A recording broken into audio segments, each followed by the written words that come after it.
I'm sure you already know by now that players can earn rewards for their skills and expertise through the P2E gaming scheme, which is one of the most fascinating areas in the rapidly expanding cryptocurrency market. Many P2E projects have sprung up as a result of the popularity of this genre of gaming, each with its own unique take on monetization.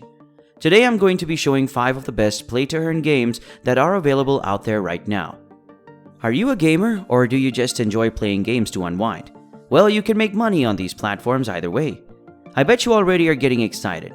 It sure feels good to know that you can make money from something as enjoyable as playing games, so stick around till the end of this video to find the platform that best suits your needs. Hey everybody, my name is Kyle and I run the WealthWiz channel, where I teach you how to make money online in the simplest way.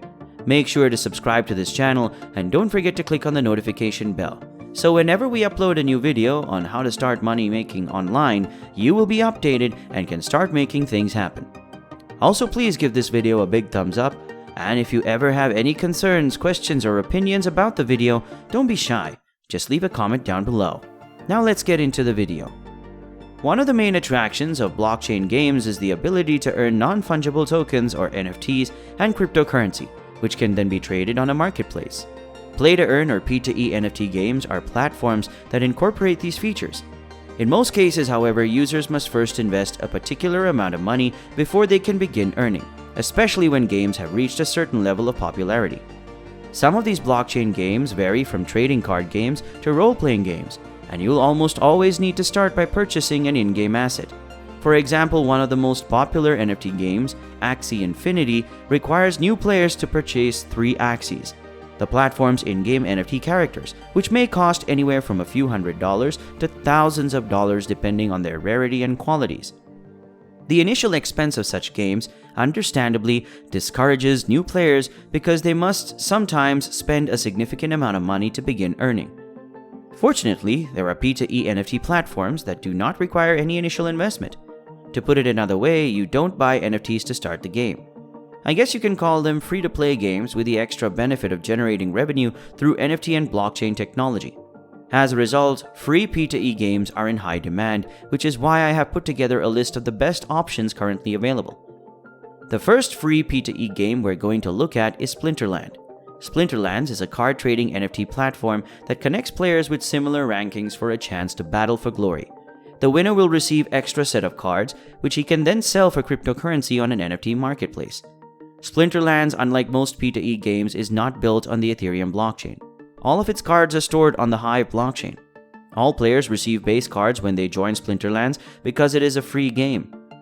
More powerful cards, on the other hand, can be obtained by purchasing booster packs or acquiring from a willing card seller on the platform's marketplace. Winning matches, daily missions, or seasonal incentives are all ways to earn and unlock cards. Additionally, the cards can be leveled by merging many comparable cards. Losing rated matchup has no penalties, which relieves the burden on novice players. In other words, when new players begin, they do not have much at stake. Number 2. Gods Unchained. Gods Unchained is a blockchain-based trading card game. To climb the ranks and boost your chances of winning additional high-quality cards, all you have to do is play against other players. You can exchange in-game assets, which in this case are digital cards, just like in other NFT games. As a new player, you'll be given a deck of cards to use in battles against other players of comparable skill levels. However, keep in mind that the first set of cards you'll get isn't yet on the blockchain. To begin, you must first win these player versus player matches in order to earn Flux, which you can then use to duplicate 2 trade cards and mint them on the Ethereum blockchain. Importantly, a player's odds of winning a matchup are determined by his strategy and the unique characteristics of his cards. Gods Unchained, interestingly, has chosen a design that establishes some level of fairness. Only players with identical ranking are matched together, according to the websites.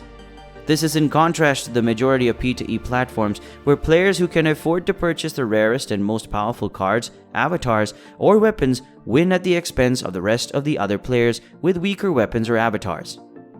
Number 3. Axie Infinity Scholarship. I know I said in the beginning that you have to buy 3 Axies before you can play the game.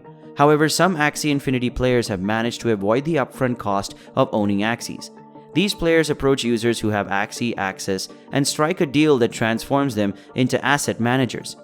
In effect, these persons act as agents for Axie's ownership and also in exchange for a cut of the profits. This pattern usually necessitates some level of confidence between the scholar and the NFT proprietors. It's worth noting that the platform officially recognizes this practice. As a result, any dangers that occur as a result of such ventures are permanent. This arrangement gives the chance for the NFT owner to earn passive income. The scholar, on the other hand, sees it as a method of generating active revenue. The strong demand for Axie Infinity in particular has had an influence on the scholarship system's profitability. There are generally more scholars fighting for Axie ownership and their attention and trust. More often than not, scholars are from developing countries, more specifically the Philippines. Number 4. Coinhunt World. Coinhunt World is a Pokemon Go themed game where players search and hunt for Bitcoin and Ethereum. Here, you will need to use a digital map to walk around your city and look for keys. Once you have a sufficient number of keys, you can store them in vaults. After that, you'll have to answer a trivia question. You'll be rewarded with BTC and ETH if you answer it correctly. Another feature of this game that sets it apart is its reward system. Unlike the other games I mentioned so far, Coinhunt World is the only one that does not give players NFTs. The prizes are instead denominated by BTC and ETH. The only disadvantage is that the earnings could not be as lucrative as in an NFT-based game. You may have to put in a lot of effort and time before you can make a considerable amount of crypto on Coinhunt World. Number 5. The Sandbox. The Sandbox has established a virtual metaverse based on Ethereum where players may create assets, monetize them, and participate in an immersive game experience. The goal is to encourage user-generated content and games by establishing a reward system that allows players to keep the rights to share and sell their inventions, which are mostly in-world objects and digital real estate, also known as lands. There are 3 essential components that power this virtual environment. The first is Vox Edit, which allows users to create and animate 3D objects within the game. The Sandbox Marketplace is another component where you can purchase and sell fungible and non-fungible assets, as well as game goods made by other users. The Sandbox Game Maker is the final component. It is a mechanism that allows users to create free 3D games in the virtual metaverse. Which of these games will you be trying out? Let me know down in the comment section below. And that's it. This is WealthWiz. We upload new money-making videos every week, so please make sure to subscribe to the channel and click on the notification bell. Smash that like button, and I will see you in the next video. I know you told your friend you're not okay, and tell me what's wrong and why you never said you felt that way. And guess you're trying to stay strong and fake a smile until I look away. But I've known you too long.